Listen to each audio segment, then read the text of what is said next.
Hello everyone.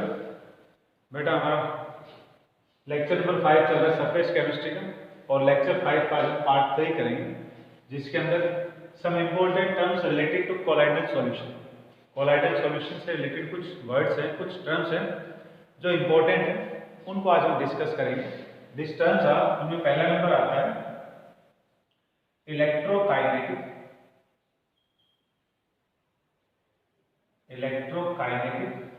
और zeta potential.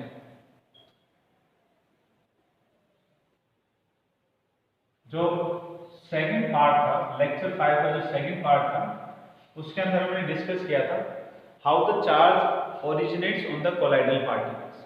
Colloidal particles के पास charge कैसे आता है, वो बातें करी हमने।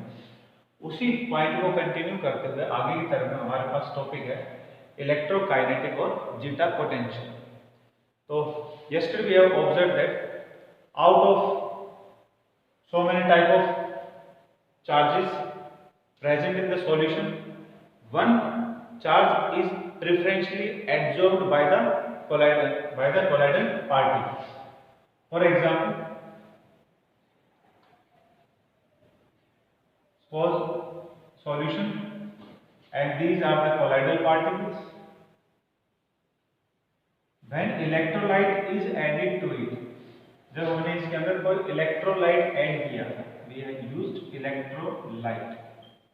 For example, let the colloidal particles be of ferric hydroxide FeOH whole thrice, ये होगी। और बाहर से जो इलेक्ट्रोलाइट हमने डाला that was FeCl3, इसको डाल।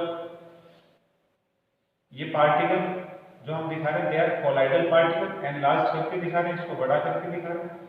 तो ये है FeOH होल थ्राइस के कोलाइडल पार्टिकल्स। बाहर से हमने डाला इसमें इलेक्ट्रोलाइट के रूप में FeCl3। FeCl3 आयनाइज हो जाता है Fe+3 and 3Cl negative ions. Out of these iron Fe+3 ions are preferentially absorbed on the surface of colloidal particles. कौन सा आ रहा है? प्लस चार्ज वाला आयरन आयन आ रहा है। तो whole of this solution, whole of the colloidal particle will be covered by positive charge। सारे colloidal particle के ऊपर क्या आ जाता है? पॉजिटिव चार्ज आके एक्यूमुलेट हो जाता है। किसी colloidal particle के ऊपर हो सकता है ये नेगेटिव चार्ज आकर के इसके ऊपर डिपॉजिट हो जाए। तो चार्जेस की जो लेयर आकर के डिपॉजिट हो रही है on the colloidal particle, it is known as fixed layer. इसे हम फिक्स्ड लेयर के नाम से। Why do we call this layer as fixed layer? Because जो Fe+3 आयन आए हैं वो कोलाइडल पार्टिकल के सरफेस के ऊपर एब्जॉर्ब हो गए हैं, चिपक गए हैं, वहीं जुड़ गए हैं, इसलिए कैसे हो गए? फिक्स्ड लेयर हो गई। This is the first charge layer. ये फर्स्ट चार्ज की लेयर है जो कोलाइडल पार्टिकल पर आकर के प्रेसिपिटेट करती है, जुड़ती है या उनके ऊपर आके जम जाती है। इसे हम क्या बोलेंगे? फिक्स्ड लेयर बोलेंगे। अब सॉल्यूशन के अंदर इलेक्ट्रोलाइट के दूसरे आयन भी हैं। ये आयन क्या करेंगे? इसके साइड में आकर के एक लेयर के रूप में, एक लाइन के रूप में आकर के खड़े हो जाते हैं। This layer is the second charge layer. Second charge layer, ये चार्ज की सेकंड लेयर होगी। It is known as diffused layer. इसका नाम है डिफ्यूज्ड। ये diffused. So now the solution है, अब सॉल्यूशन के अंदर क्या है? There are two layer of charges. Charges की दो लेयर आ गई। एक लेयर का नाम है डिफ्यूज लेयर और दूसरे का नाम है fixed layer. Diffuse layer is also known as mobile layer. It is also known as mobile layer because ये काउंटर आयनों से बन रही है। ये एग्जांपल जो जगह उसमें क्लोराइड आयनों से बन रही है, और ये chloride ion are found to be free floating in the solution. ये जो काउंटर आयन है ये सॉल्यूशन के अंदर किसी सरफेस के ऊपर एब्जॉर्ब नहीं हो रहे हैं, वो फ्रीली उसके अंदर फ्लोट कर रहे हैं। तो ये अपोजिटली एक लेयर बनाने का काम करते हैं, इसलिए इसका नाम हो गया मोबाइल, मींस मूव कर सकती है। डिफ्यूज्ड, ये दो नाम हो गए इस लेयर के। Now there will be a difference in the two layers। ये दो लेयर बनी है, एक पॉजिटिव लेयर हो गई, नेगेटिव लेयर हो गई। इनके पोटेंशियल्स का जो डिफरेंस हो गया, यानी कि difference of potential in two layers. जो दो लेयर ये बनी है इन लेयर्स के बीच में जो पोटेंशियल डिफरेंस होगा, that potential difference is known as electrokinetic या zeta potential. This is known as electrokinetic और zeta potential. So the potential difference which is found to be created between fixed layer and the mobile layer or diffused layer in the colloidal solution is known as electrokinetic or zeta potential. इस electrokinetic या zeta potential की जो value होती है, it is very minimum, बहुत ही कम होती है। Next property about the colloidal solutions. Next is electrophoresis or cataphoresis. Electrophoresis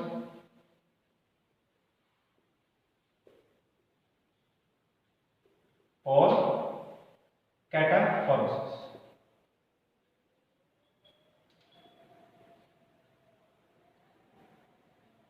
We know that colloidal solutions या colloidal particles जो होते हैं, they contain a particular type of charge over them. जो colloidal particles होते हैं उनके पास कोई ना कोई एक स्पेशल टाइप का चार्ज होता है। When we take this colloidal solution in a U-shaped tube, हमने colloidal solution को एक U-shaped tube के अंदर लिया है, like this. This is colloidal solution. ये colloidal solution।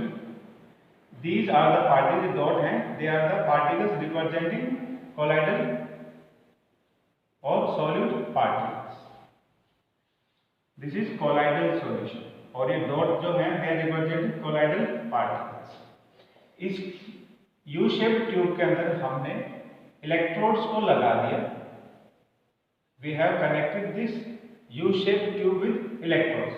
एक तरफ पॉजिटिव इलेक्ट्रोड हो जाएगा, एक तरफ नेगेटिव इलेक्ट्रोड हो जाएगा। And these electrodes are connected to electrical board supply। Electrical supply के साथ में इन इलेक्ट्रोड्स को जोड़ दिया। सो कॉमन प्रॉपर्टी जो हमें ध्यान रखनी है वो ये कि कोलाइडल पार्टिकल जो होते हैं they carry certain charge, may positive और may be negative. Under this conditions we pass electrical current through these electrodes. अगर हमने अब इन इलेक्ट्रोड्स में से करंट पास किया तो क्या होगा, जो कोलाइडल पार्टिकल्स हैं दे will be attracted towards the oppositely charged electrode. Suppose colloidal particles carry positive charge. जो कोलाइडल पार्टिकल्स हैं कोलाइडल सॉल्यूशन के अंदर उनके पास है पॉजिटिव चार्ज। जैसे हम करंट को पास करेंगे तो पॉजिटिवली चार्ज कोलाइडल पार्टिकल्स जो होंगे they will be attracted to negatively charge electrons. जो नेगेटिव चार्ज इलेक्ट्रॉन है उसकी तरफ भी अट्रैक्ट होंगे and will get accumulated over there, और उस जगह पर जाकर के वो एक्यूमुलेट हो जाएंगे, इकट्ठे हो जाएंगे लाइक दिस। ये हो गए solvent particles. Because solid particles तो एक तरफ में सारे के सारे इलेक्ट्रोड के पास जाकर के कलेक्ट हो जाएंगे लाइक दिस, इस तरह से। All of the colloidal particles having opposite charge are attracted to oppositely charge electrode. तो एग्जांपल में पॉजिटिव चार्ज पार्टिकल मान लें तो सारे के सारे जो नेगेटिव इलेक्ट्रोड के पास में जाकर के एक्यूमुलेट हो जाते हैं like this. This process is known as electrophoresis or cataphoresis. Migration of colloidal particles under the influence of electrical field towards their opposite electrode is known as electrophoresis. This electrophoresis brings about the instability of colloidal solution। क्योंकि colloidal particles क्या हो गए, सारे के सारे electrode की तरफ इकट्ठे हो गए, सॉल्वेंट बच गया, तो ऐसा होने से सॉल्यूशन कैसा हो जाएगा, अनस्टेबल हो जाएगा। So cataphoresis induces instability to the colloidal solution. Next property, third property or third important term related to colloidal solution is coagulation or precipitation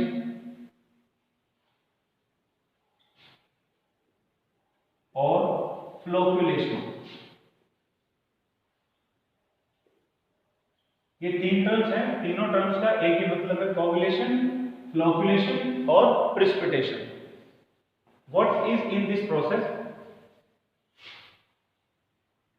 we know that colloidal particles are having certain charge over them. ये colloidal particles हैं और इनके पास कुछ ना कुछ charge होता है, या तो पॉजिटिव चार्ज होगा या नेगेटिव चार्ज होगा। ऐसे में अगर हम बाहर से इसके अंदर किसी इलेक्ट्रोलाइट को डालें, जो फर्स्ट पॉइंट हमने किया था इलेक्ट्रोकाइनेटिक, जिसमें हमने किया था चार्ज कैसे आता है, उस पॉइंट में अब जो हम पॉइंट कर रहे हैं इसमें फर्क है।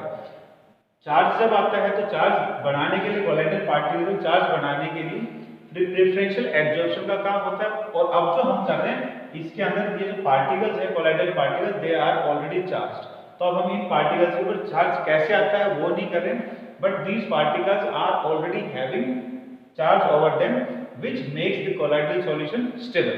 Now let us suppose कि these particles they contain negative charge. मान लिया इन particles के पास negative charge है, so all the colloidal particles in this solution are having negative charge.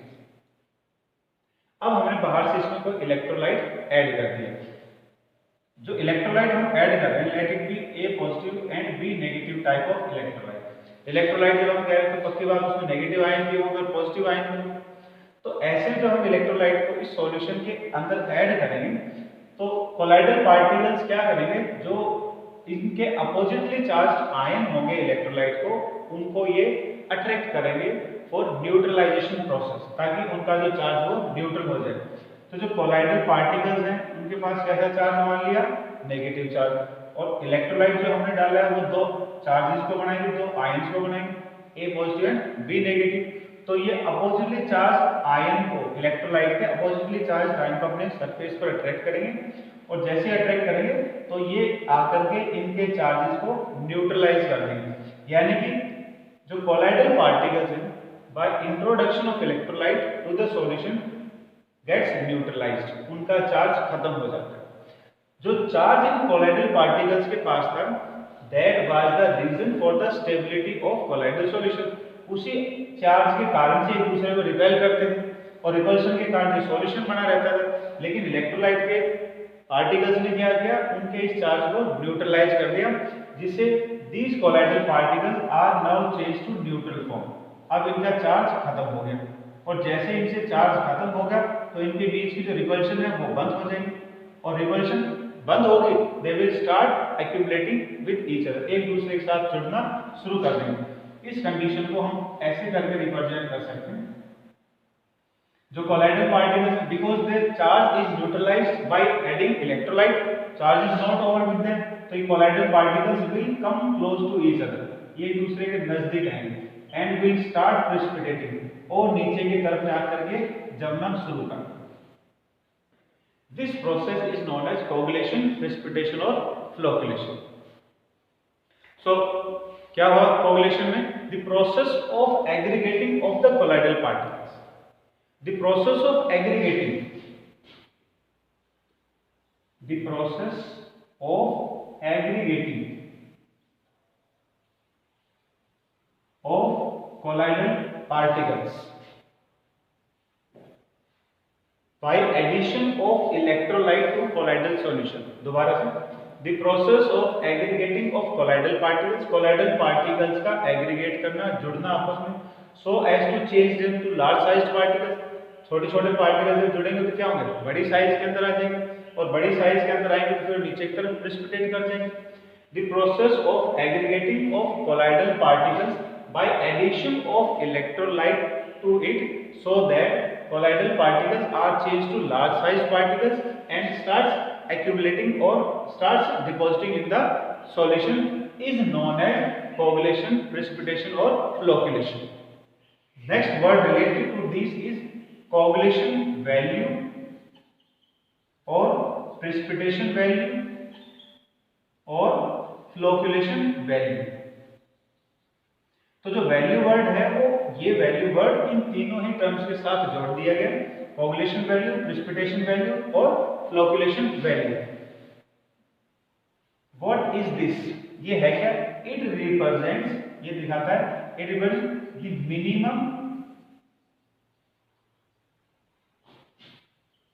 Minimum amount of electrolyte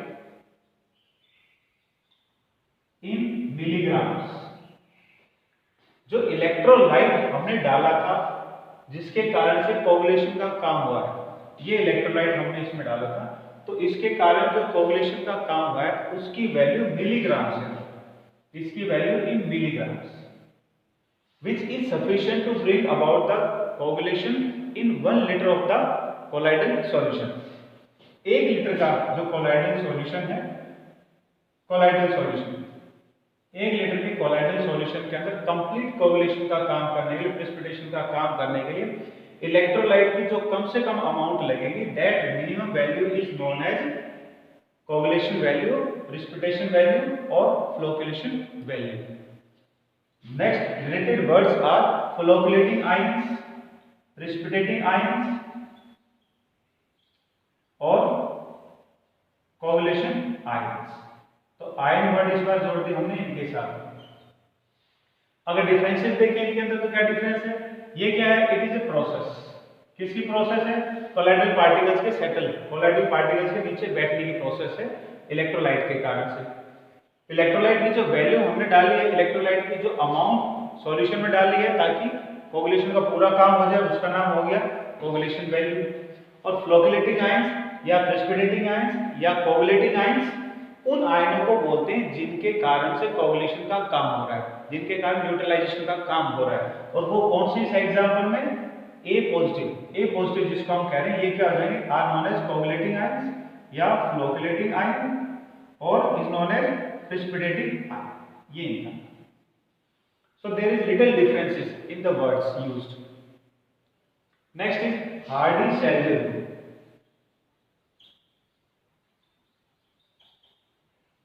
Hardy-Selzer rule।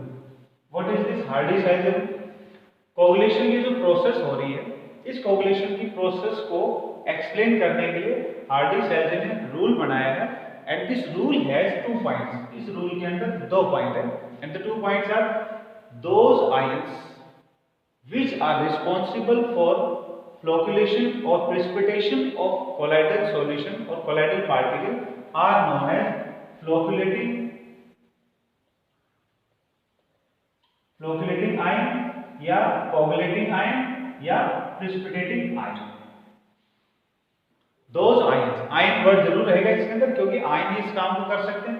Those ions which are responsible for the process of coagulation, flocculation, precipitation are known as coagulating ions, precipitating ions या flocculating ions। First point।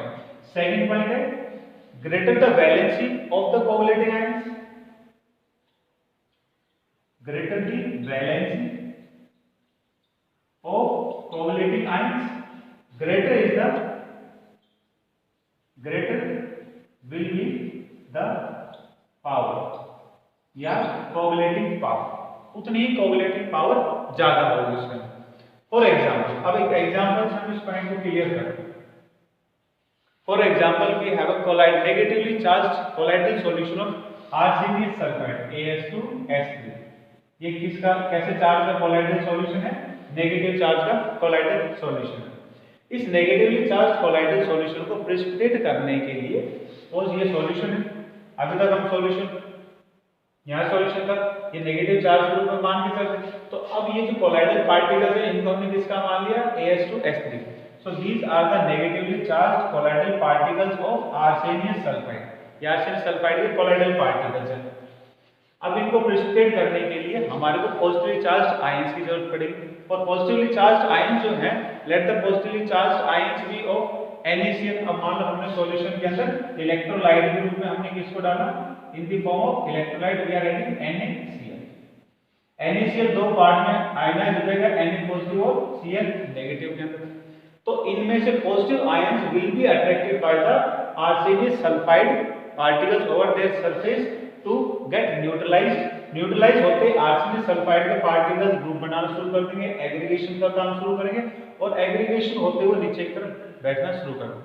तो flocculating ion for arsenious sulphide in this example is sodium ion. Sodium ion इसमें flocculating ion का काम कर रहा है। इनकी जो वैल्यू 1 लीटर में इनकी जरूरत पड़ती है, that is about 52, it's power is about 52। तो 52 इनकी कोगुलेटिंग वैल्यू होती है। Coagulating value is 52 milligram. 52 milligram. तो इसके लिए हमारे को 52 मिलीग्राम की जरूरत पड़ती है। वहीं अगर हम इसकी जगह पर अगर NaCl की जगह पर मान लिया जाए, अब हम यूज करें एक ऐसा आयन या ऐसा इलेक्ट्रोलाइट जिसमें पॉजिटिव चार्ज जो है वो सोडियम से डबल हो। For example MgCl2, we are using MgCl2, magnesium chloride. तो मैग्नीशियम क्लोराइड क्या करेगा, आयन बनाएगा Mg+2 Cl negative ion. NaCl के एग्जांपल में क्या होता है, एक Na पॉजिटिव आयन एक आर्सेनिक सल्फाइड आयन को न्यूट्रलाइज करने का काम करता है। तो इसके अंदर एक आयन इलेक्ट्रोलाइट का और एक आयन कोलाइडल पार्टिकल का इक्वली न्यूट्रलाइज होता है। अब हमने जो इलेक्ट्रोलाइट यूज किया है उसके पास चार्ज कितना है, +2, मतलब double the charge then in comparison to sodium ion. तो ये क्या करेगा, ये एक अकेला मैग्नीशियम आयन जो होगा it will neutralise 2 negatively charge arsenious sulphide particles. तो ये एक अकेला दो कोलाइडल पार्टिकल्स को प्रेसिपिटेट करेगा।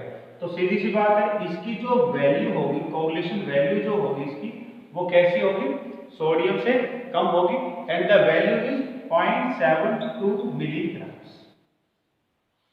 ये हो गया इसका।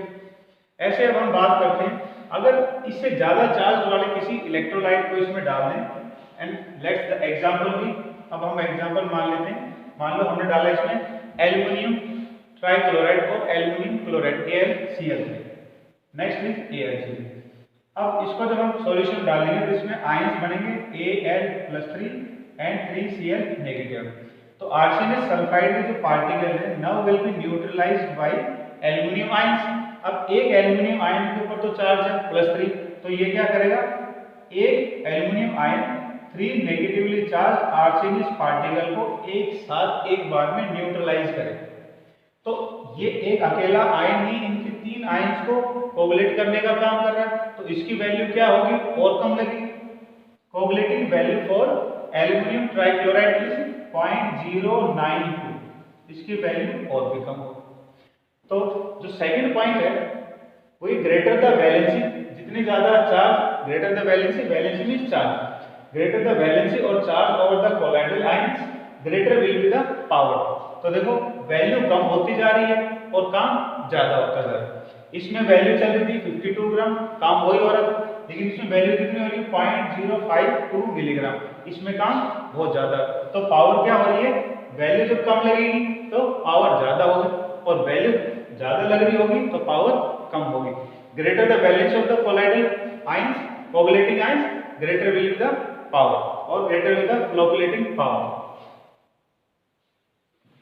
नेक्स्ट, अब मान लिया जाए हमारे पास जो कोलाइडल सॉल्यूशन है, तो colloidal solution contain positively charge ions. तो पॉजिटिवली चार्ज आयंस के लिए किस प्रकार के फ्लोकुलेटिंग आयंस की जरूरत पड़ेगी, इस बार जो कोलाइडल पार्टिकल्स हैं they are having positive charge, इनके पास positive charge. So to neutralise positively charge coagulating ions, positive charge coagulating ions, इनके लिए हमें किसकी जरूरत पड़ेगी, नेगेटिवली चार्ज फ्लोकुलेटिंग या कोवलेटिंग आयंस की जरूरत पड़ेगी। As an example let's have colloidal particles as FeOH whole thrice. Ferric hydroxide के जो मॉलिक्यूल्स होते हैं दे हैव पॉजिटिव चार्ज। तो ये किसके particle, they are colloidal particles in the solution. इनको न्यूट्रलाइज करके प्रेसिपिटेट करने के लिए हमारे को नेगेटिवली चार्ज आयंस की जरूरत पड़ेगी। For that we take in the first example KBr। मान लो हमने पोटेशियम ब्रोमाइड को लिया, तो ये बाहर से जो हम इलेक्ट्रोलाइट इसमें डाल रहे हैं, that electrolyte is KBr. After ionization it will form K positive and Br negative ions. Br negative ions जो है will be attracted by the positively charged ferric hydroxide particles. The value required, coagulating value for bromide ion is 138 value use होती है इसकी। वहीं अगर अब हम इसकी जगह पर एक ऐसा आयन को लें जिसके पास इससे डबल चार्ज हो, फॉर एग्जांपल K2SO4, इसमें आयनाइजेशन से कौन से आयन बनेंगे, K positive and SO4 negative.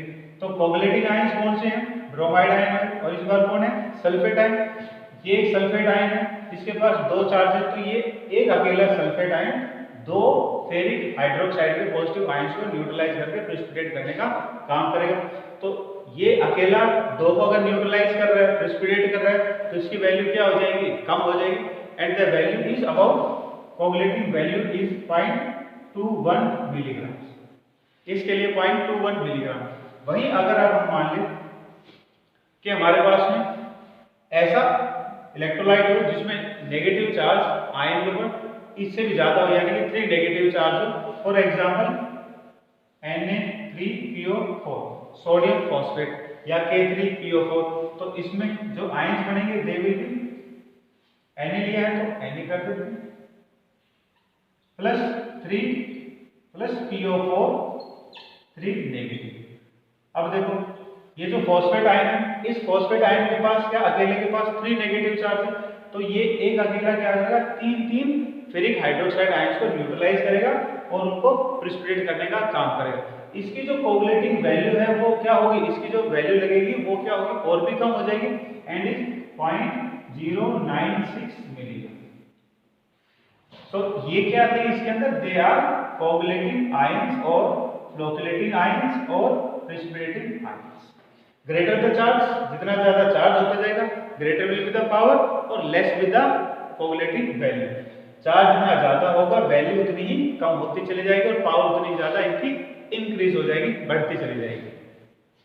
So for this best option is PO4 3 negative is better coagulating ion than sulfate negative, SO4 negative, and this is more better than Br negative ions.